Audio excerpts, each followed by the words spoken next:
everybody. It's Nina Motivates. Hey, everybody.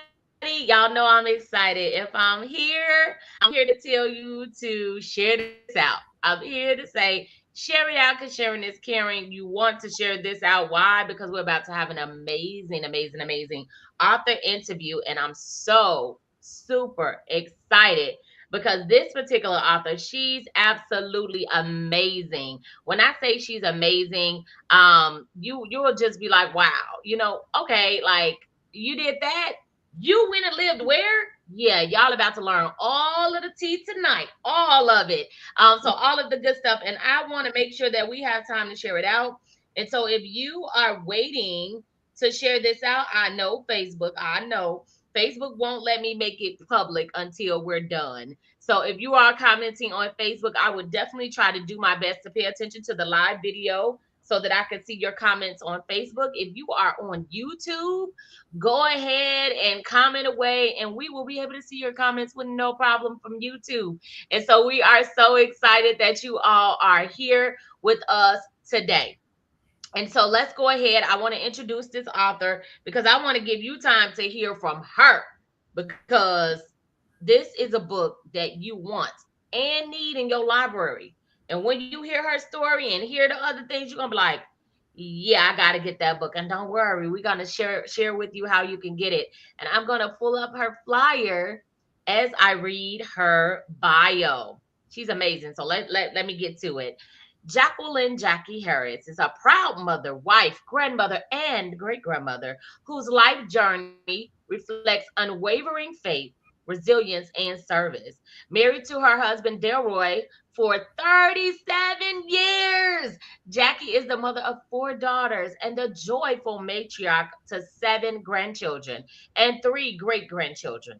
Born on the south side of Chicago, Jackie is a retired registered nurse with over 40 years of experience in the healthcare industry. She began her career as a candy, y'all, I ain't gonna tell y'all what I said earlier, a candy striper, okay, in the early 1970s and went on to earn her associate's degree in nursing.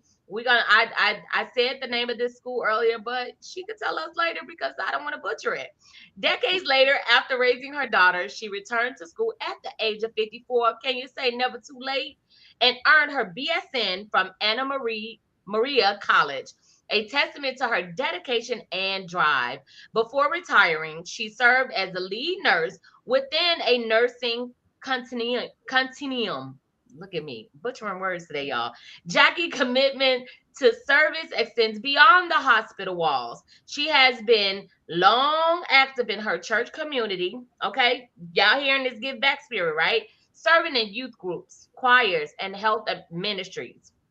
She ran a blood pressure clinic in her church's education wing. How amazing is that? Volunteered in the soup kitchens and participated in women's ministry, including the Virtuous Women's Group. After relocating to South Carolina, she became a member of First Baptist Church in Gibsonville, where she continues her Christian journey. In addition to her professional and spiritual work, Jackie is a former notary public, I'm gonna say Republic, notary public, the founder of Jewels by Jackie. Ooh, we got to hear about that, and a longtime volunteer of the annual Alzheimer's Walk. Known for her culinary talents, she has catered many social events and is famous among family and friends for hosting cherished holiday gatherings. I know she sounds amazing to you because she is amazing. And you all get to meet Miss Jackie. Hey, Hey, hello. hey, hey, hey. And I see there are people here, so y'all can talk to us in the chat. We like conversation. We like to hear your questions, your comments, and all of the wonderful things. So light up the chat. And again, if you're on Facebook, I'm gonna be going back and forth so I can make sure I say any of your comments. I want people to get into this amazing book you have written. So let's get right into it. What inspired you? So you have a very rich bio. You've done nursing, you have raised children and grandchildren and great grand, like all of the things. And You also serve in your church, and you have all of this wonderfulness. Now, this culinary stuff, I'm gonna have to find you and get some food because I like to eat. But now Yes. you are a published author. Let me say congratulations to you because Thank you you. are a Thank published you. author now, and Thank you've you. added something else under your belt. You've added it, and it's not going away. This is the beginning of another part of your legacy. So, Yes. our first question tonight: what inspired you to write this memoir? When my girls were talking about growing up in Jamaica, when we got back to America, they were talking about growing up in Jamaica. I noticed they were leaving out a lot of important milestones in their life. And then I realized they were babies when we brought them over there. They were 6 and 7. So, of course, they forgot a lot. So, I've always journaled. So, I pulled out the journals, I started going through them, and then I just started writing down some of the things that they did as children, as girls growing up in Jamaica. And as I started writing, I just couldn't stop and I kept going. And so I talked about their schooling and when we first got there and how we had to adjust and some things we couldn't adjust to. So that's what inspired me. I wanted to leave this legacy for my girls. I absolutely love it. Now, I want to be clear with everybody, and this wasn't in the questions. I throw some little things in there, but nothing hard. Your children was born over here in America, though, correct? Yes, they were born here in the States. They were born here, and my husband, who is from Jamaica, I was born here as well. He always wanted our children to go to Jamaica, just spend a little time so they can learn the culture. He said they're not going to learn the culture being in America. So I agreed. I would go over there for 1 year, let them get in the school system, kind of feel a little bit, and then we'd come back. What happened was when we got there, I fell in love with it. The girls fell in love with it. And so I started working for a health clinic, and the people loved me. I did a lot in the clinic teaching, preventative health, trying to get people to trust me because when we first got there, people didn't trust me because I was a foreigner. Second of all, they didn't trust me because I was a foreigner. So I had to gain their trust and loved it. And we ended up staying for 8 years, raising the girls over there. Wow. I'm not even going to come back on the screen yet. I want to go ahead and ask you the next question. You started this project 10 years ago. What kept you going and brought you to this point where now it is launched? So, yes, I started the book 10 years ago and I said I'm going to write this memoir for my girls and then life happened. So, my mother was diagnosed with pancreatic cancer and within 8 months she had passed away. As when she passed away, I discovered that my stepfather had Alzheimer's disease. So we took care of him, got him into assisted living, and unfortunately, that was the time of COVID, and he passed away from COVID. Then my sister and my youngest daughter, at separate times, both were diagnosed with breast cancer. That was traumatic. I had to run out to Colorado, be with my sister, help her, and then get back. And then that's when my youngest daughter was diagnosed and go to Florida and be with her. So lots of things happen. I'm a nurse, so I was working nonstop during the COVID epidemic. I was so fortunate and blessed, did not get COVID. And then, of course, out of the blue, after all of that, I got COVID. As a Wow. result, I got what's called pulmonary hypertension. So for 1 year, I was carrying around an oxygen tank. It was a small portable tank. At that time, I started to reflect and look at my life and said, you know what, I need to slow down. So I started working part time and I could work a little bit more on my memoir. My village, my friends, my family, they kept saying, you got to do that book. You got to do that book. Keep going. They supported me. And so once we decided to retire and we moved down here to North Carolina, I finished writing it. Woo! I love that. And it originally started off as a legacy for your children.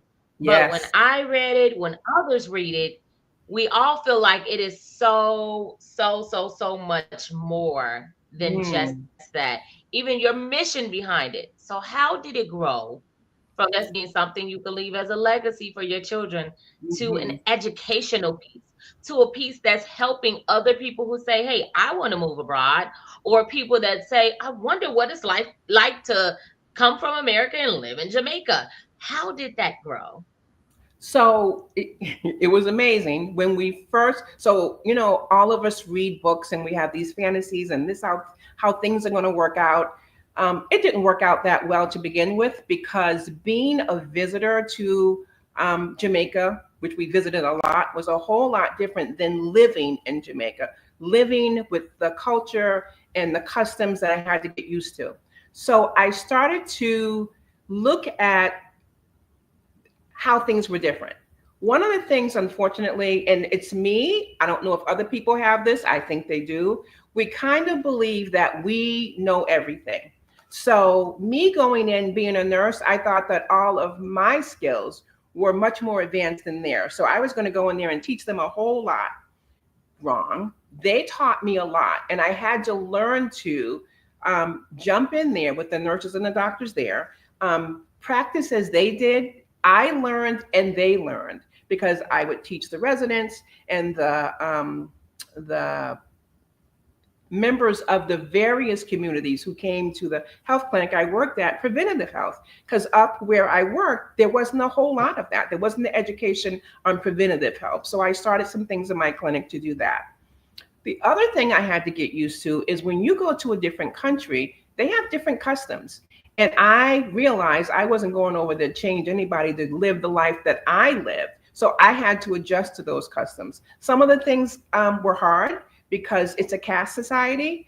And so uh, I had to get used to being treated somewhat better than some other people were. I had a white nurse's uniform, I had an American accent.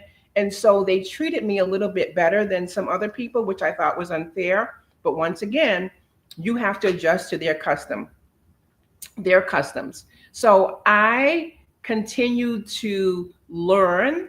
I decided what I was going to accept and what I wasn't going to accept. There's a part in the book that talks about helpers. When I was in the States, we didn't have a helper, we didn't have a maid. It was Mama Jackie, and that was it. Over there, you're expected to have a helper. And so we had, I'm going to say 4 or 5 helpers. It did not work out because going there were no interviews, there were no referrals. It was just somebody down the lane told us about this person. And so that's how we got our helpers. So in the book, it talks about so many different things that I had to adjust to. It's funny because people say to me, you and your girls had to make so many adjustments, but my girls were little. So this was their way of life. I was the one who had to learn the adjustments to the culture.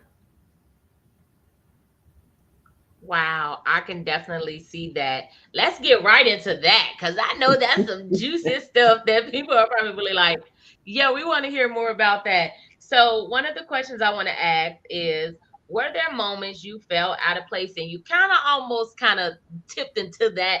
And how did you grow through that?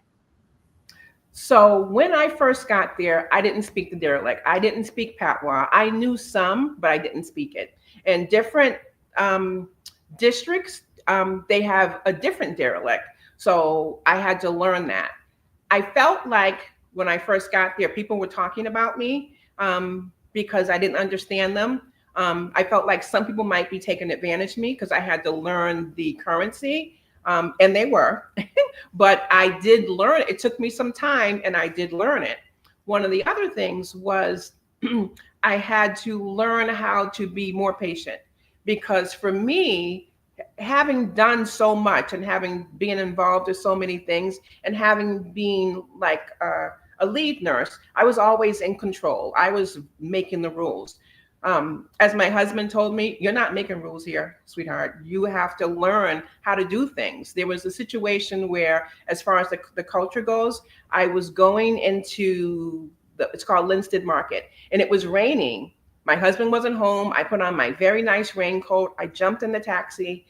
And when I got to my stop, the taxi driver, who happened to know my husband, said to me, Nurse, don't you ever get in my car again with a wet raincoat on. You have to use an umbrella.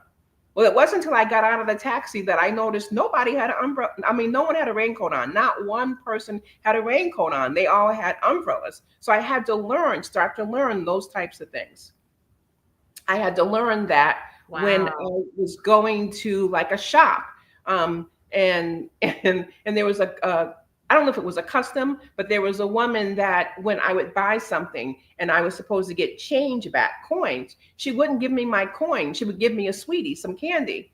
I was like, wait a minute, no, I want my money back. Most people wouldn't ask for the money, but I was like, no, this adds up. Give me my money back. So that I wasn't going to take. I wanted my money back. I know that's right. Wow. I'm sitting here like, I want to learn more. And I know you all do too, because this is so interesting. Like, they don't give you your money back. That's so weird. That And we does. lived out in the Okay. country, so it was a little bit different living out in the country. We weren't like in Kingston or Montego Bay, so it was a little bit different being in the country. Ah, see, y'all, we're gonna have her. She's gonna be around the world speaking about this book and speaking about her experience, because this is absolutely wonderful. Because a lot of times when people go live in a different country, it's because they may be in the service and they have to go with their spouse, or their spouse is in the service, things like that. But no, this was a choice so that your children can learn their culture and learn Hmm. more about their other side of them. And oh my gosh, that's so amazing. Okay, my next question. What were some of the biggest lessons you learned as a mother during this journey? So this was difficult for me because my mother, her mother died when she was young. So she was raised by some of her sisters, but then she got married when she was young. And so there was a lot of things she didn't know how to teach me. She, this is hilarious, but it's hard. One night, every Saturday, she'd wash my hair, sit under the dryer, and then use the hot comb and straighten out my hair before she put the head rollers in. I was sitting on the pillow holding the jar of hair grease, and she said to me with a cigarette in one hand and then the comb in the other hand. And she said to me, so first of all, Santa Claus is not real. You need to know that. I was 10 years old. Santa Claus is not real. And then one day you're going to bleed. She took the comb and pointed down between my legs. One day you're going to bleed from there. The school's going to explain it to you because I signed a permission slip. And then she went on. That was it. And I was like, what? So, first of all, I was traumatized because I couldn't believe there was no Santa Claus. I'm sure one of the ladies at the church said, you need to get that child and let her know there's no Santa Claus because she's 10 years old. But then she didn't know how to explain to me how my body was going to change. So she just said those words and just went on. I wanted to make sure when I was raising my girls in Jamaica that they understood that I was there to support them and to help them. And then I had to demonstrate that. I had to be able to say to them, whatever you need, whatever you're not sure of, it's me you have to ask. It's mommy you have to ask. Because other people, they might not know either, but they want to make up something to make it pretend like they know. So we started having this thing called Rapping with Jackie. So every day on the way home from school, they initially would fight in the car because they wanted to be the first one to tell me about something. So I told them every time we get home, every day, I'm going to give each of you 5 minutes of my time. The other one has to go in her room or go outside, and it's Rapping with Jackie. I don't care what you want to say to me. I'm not going to judge you. I'm not going to get upset. Tell me or ask me anything. And so they would, on the ride home, they'd be really quiet because they're thinking about what they want to tell me. And they would ask me things about their body, what's going to happen. This girl said this happened. This girl started her period. What does that mean? Um, Trisha had a problem because one of her breasts were bigger than the other one. And I tried to explain to her, this is normal for some kids. And she wasn't having it because my breasts weren't Mm. uneven. I had to get a friend of mine to explain that to her. And once she heard it from her, who was a teacher, she believed her. So I had to spend that time and not only tell them, but demonstrate and show them. If we were somewhere and somebody said something that wasn't true, I would interrupt them and say, that's not true. I know Um, that's right. So I had to be there. I was fortunate. We were there in a time where there was no internet, where they could go on and social media could tell them the wrong thing, tell them how they were so imperfect. And I didn't have that. I was fortunate that I could raise my girls so that they would listen to me and learn from me. Oh my goodness. Do y'all hear that? I want y'all to hear several things. Listen. Listen. I feel like saying, listen, Linda, listen. I'm gonna say, listen, Jackie, listen. Um, that is amazing. I love, I already told you I love the rapping with Jackie. I think you need to do a podcast or something. And then you gave a little lesson just now to parents, and I don't know if you know you did the importance of having that time for your children to come and Mm, talk to you and for them to feel vulnerable and open and direct and for them to be excited about it, like providing that safe space for your children. And what you don't know, parents, you could go and find out. There that's is right. always ways to learn things that Mm, you do not know now. mm, And then, oh, you just brought back memories of before social media and before all yes, of the everything else, and how it wasn't as hard to be comparing yourself and people judging you. Now it's just all in the open. But anyway, I would love for you to read a little something something to the oh, audience. Let's okay. get them even more I excited. don't know if you can see the book. But y'all see, she got the book. Yay, Yay. yay, yay. It's in Um, her hands. It's live and yes, living it's color, and in my looking good. hands. Yes, and so Okay. we're excited. I'm gonna make sure that after she read this part that she's going to read to you all, we're gonna throw her flyer up there again, because you may be in the area and you may say, "Hey, I need my copy and I need to be at that launch." And then we're also, before we end, gonna throw up her QR code so that if because I know that you gotta have this book on your shelf. I know you know it. I'm gonna show it and I'm gonna leave it up there long enough so that even if you're watching this on the replay, you are able to say, let me grab this QR code so I can get my copy. Because yes, we ship. Yes, we do. Yes, we Mhm. ship. So, Jackie, go ahead and take it away. Okay. Before I knew it, the whole family was sitting in our living room watching TV with us. When I realized no one was leaving, I motioned to Delroy that I wanted to speak to him in our bedroom. I asked him why they weren't going home. I knew by the look on his face I wasn't going to be happy with his answer. He promised me he would take care of it in the morning, but for right now, they'd all be staying in the house. I immediately felt uncomfortable. Delroy said he wanted me and him to sleep alone that night. I asked him where the girls would be sleeping, and he said with Miss Martha, which was his mother. I agreed just for that night. What I did not know was that Shanice and Vicky would also be sleeping in the same bed with Miss Martha, Letitia, and Latricia. I was pissed, thinking how crowded and how hot they were going to be. The next morning, Tisha came into our room crying. She said Miss Martha wouldn't let her get up and go to the bathroom that night. She was trying to explain Miss Martha made her sit on a pot. I thought to myself, what kind of madness is that? When I looked at Delroy, he said, that's nothing. It's a chimney, which he described was a small pot people kept under the bed. I said, a chamber pot? I asked Delroy, why couldn't she just get up and go to the bathroom? I never got an explanation. The next morning, I was sitting in the settee thinking how crazy this all was when Miss Martha and Shanice walked out of the bedroom, through the living room, into the kitchen, and out the back door carrying a mattress on their shoulders. I just stared in amazement. I appeared to be the only one who thought this was bizarre because everyone else was going about their day as if this was an everyday occurrence. Turns out it was. Apparently, Shanice, years older than my kids, still wet the bed. Delroy took one look at me and immediately knew if he didn't do something about our living arrangement, this just might very well turn out to be no more than a vacation after all. Wow. I know you want more and more. And I'm a visual learner, so I'm like envisioning everything that's going on, and I'm like, well, did you ever find out why? Like, I had questions like, did they ever tell you why? Like, and living there all that time, did you just find out? Like, Yes. yeah. So, y'all, I'm gonna share her flyer now. Because if you are anywhere near, you want to go. Hmm. You want to be there. You want more of the book. You want the whole book. And you're like, Nina, I'm in Chicago, I'm in North Carolina, South Carolina, Alabama, Louisiana. We have an option for you too. You can get your copy by scanning this QR code.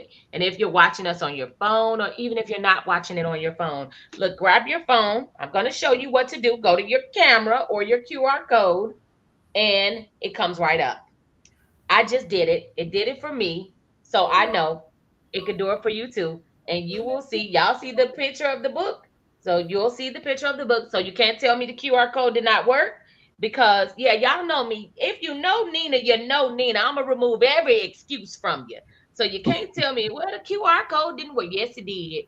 Yes, it did. I just proved to you that it worked. So go ahead and scan this QR code. And in a few minutes, I will show this QR code again. I do want to pull up the flyer again. You may want to screenshot this or take your phone and take a picture. It is posted on my social media.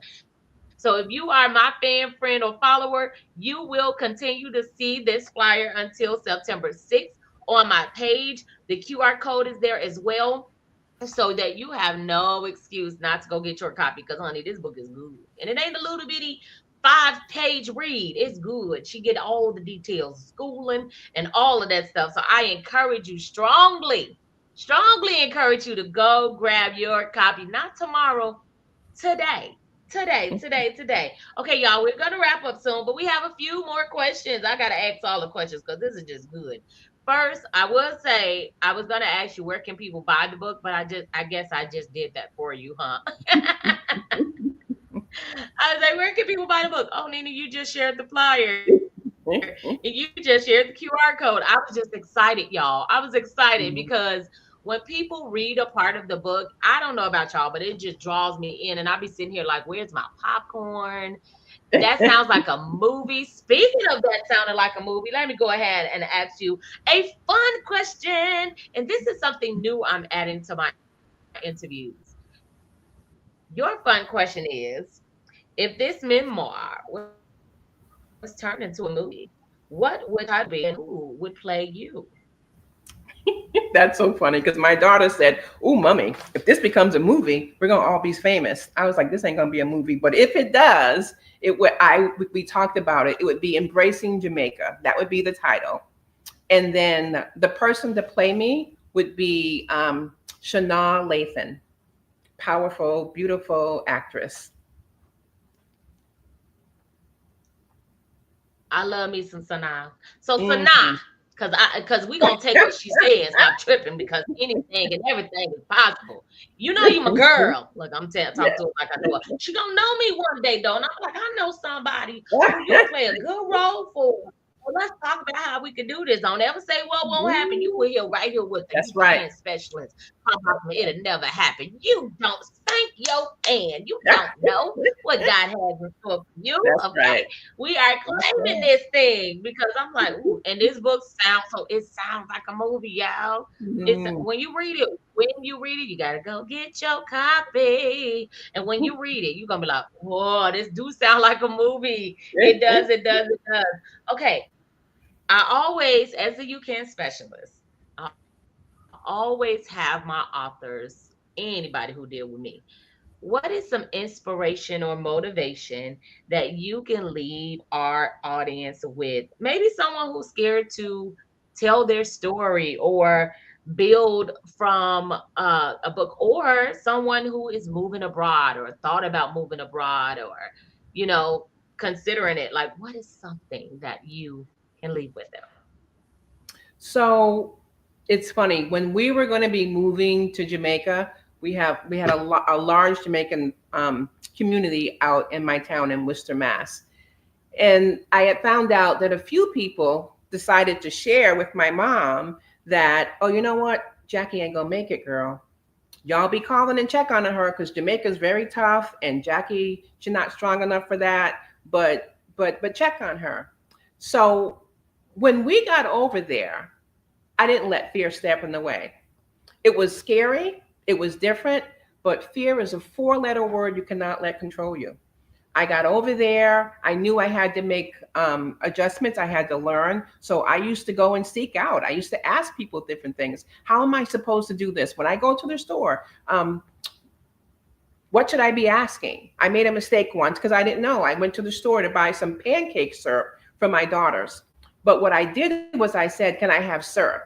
And what they do is they sell a sweet syrup to make juices. So the woman filled up a bottle and gave that to me. And I said, that's not pancake syrup. And she was very upset and very rude.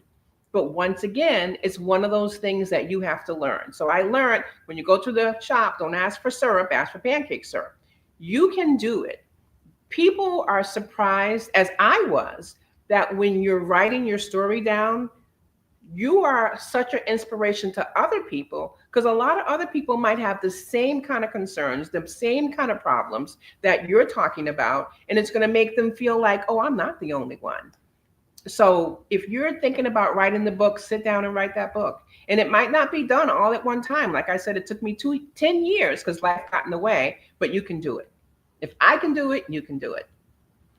You have a question from our Facebook audience. Now that you're retired, are you wanting to go back to Jamaica? Yes, we go back all the time. So we go back. We went back when my husband retired, and we had a great time. The entire family went. The girls, everybody went. My granddaughter. Then when I retired, we went back again. So we do go back quite often and love it every time. I Yes. love it. Would you ever go back and live there again? Now that's a tough question because it's something that we have had to face um, more recently because what's going on around us. And we both have said if we had no choice and we had to go back, we would be able to adjust because we have been through it. We do have a house down there, so we could go back to our house and live. I would rather live here and go back and visit, but if I know if I had to go back, I could make the adjustment again. And one more question. Did you ever learn to speak the language fluently? Yes, I did. Yes, man, I can speak quite good now. Any question I someone love would it. ask me, I'm fine. Yes. I love it. I love it. And you see, I'm not even bringing myself on the stage because I'm like, okay, what other questions do anybody have? And if you're on YouTube, you can ask questions too. I do want to give you an opportunity because I know I send questions and say, hey, let's talk about these things, but there just may be some things that you want to say, like your encouragement. Oh, that was so good. But is there anything else that you want to leave the audience with? Yes, I want to say that there are times when we just feel downtrodden. If you are a God fearing person, put everything in God's hands. Because when I first started to think about going to Jamaica, my husband, when I first met my husband, he told me he was on his way back to Jamaica. Um, Obviously, he met me and that didn't happen. But when he did talk about it from time to time, I thought he was actually joking. But then when I realized he was serious, uh, I said, okay, I think it's something we can do. And I think that you can do it. You can do it. It takes a lot of planning.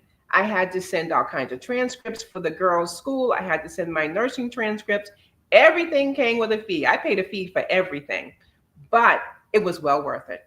So I think if you get fear out of the way, believe that if it's meant to be, God made that plan for you. God made this plan for us. And that's why it worked out because we followed his direction. So I think if this is something that you want to do, pray on it and God will lead you. I love it. I love it. I love it. Listen, you all. I don't know about you. I do know because we got questions and stuff coming in. So this has been an amazing, eye-opening, and wonderful opportunity. And I again strongly encourage you all to order the book. I'm going to put up the QR code again so that you all can easily have a way to order the book. Order the book, and again, order the book. And yeah, because it's a great read. Guess what? I order a book. So I encourage you to do what I'm doing. It's not just me telling you to do something I ain't gonna do. Because when I'm publishing books, I'm deep into the work. So I get my joy of reading the book once it comes out and I can have it in my hand and I can sit and have my popcorn and I can just read for enjoyment. And I want you to do that with me. So scan this QR code, pin the page, share it to your friends, family, fans, and followers. And let's all read about this journey that is amazing. You too can do something different. And just a reminder, if you're anywhere near, you are also welcome to come to this amazing book launch. Go ahead and order your book. And once you order your book, you can then go and pick it up at the book launch. But you got to order the book now because they are selling fast. Okay. Mhm. They are selling fast. She's already like, wait a minute, I might need another order because it's just that good. We're not pulling your leg. We're telling you what we know. We're telling you what we know. And that cover speaks volumes. It's amazing. So I want to thank you so very much for taking time out of your day. First, no, no, no, let me back up a little bit. I want to thank you for allowing me to help you through your publishing process. I want to thank you for choosing me, and you didn't know me from a can of paint, but you trusted somebody else who knew me. And I Yes, pray that your experience with me has been an amazing one, and everybody knows that I have not published. I told people I'm not publishing too many books this year, but it was something about you, and God said yes, and so I'm yes. glad He did because you're an amazing person, and your book is definitely a must-have. So I want to say thank you for allowing me to have a part in this wonderful, wonderful bestseller. Okay, Mhm. we speaking those things already, and future movie, and I'll be like, oh, I helped her publish. I published. Like I gotta be there when the screening comes. Yes. Because the book is definitely worth being a movie. Hmm. Well, I want to thank you because you have been amazing through this process. I wasn't sure what it was going to be like, um, if it was going to come to fruition, and it has been such a wonderful process. You have been amazing. And when I write my next book, I'll be right there again. Only for you. No. So we want to thank you all so much for tuning in. And I know we're at the end of this show, and you all, I know. My radio show, everybody is texting me like, why isn't your show live? It's supposed to start at 5:30. I'm gonna find out right now, but make sure you stay tuned to ICU Radio 97.3 on Live 365 because it's gonna start. Because now that I'm gonna be free, I'm gonna get on them like, get my show started. Get my show started. People are waiting. And so we're gonna get that taken care of. Maybe they were just waiting for this to be over, but no, they did not know about this. No, no, no. But we had this interview was good, wasn't it, y'all? Make sure you share this out because sharing is caring. So share it out. It is still available. It is going to be up for replay, and the author herself will also get a copy of this recording. Again, Jackie, thank you so much. You have the most amazing night. And lunch is next. Yes. Thank you all and have Thank a good night. you. Bye Have for a good night. now. Thanks for having me. Thank you.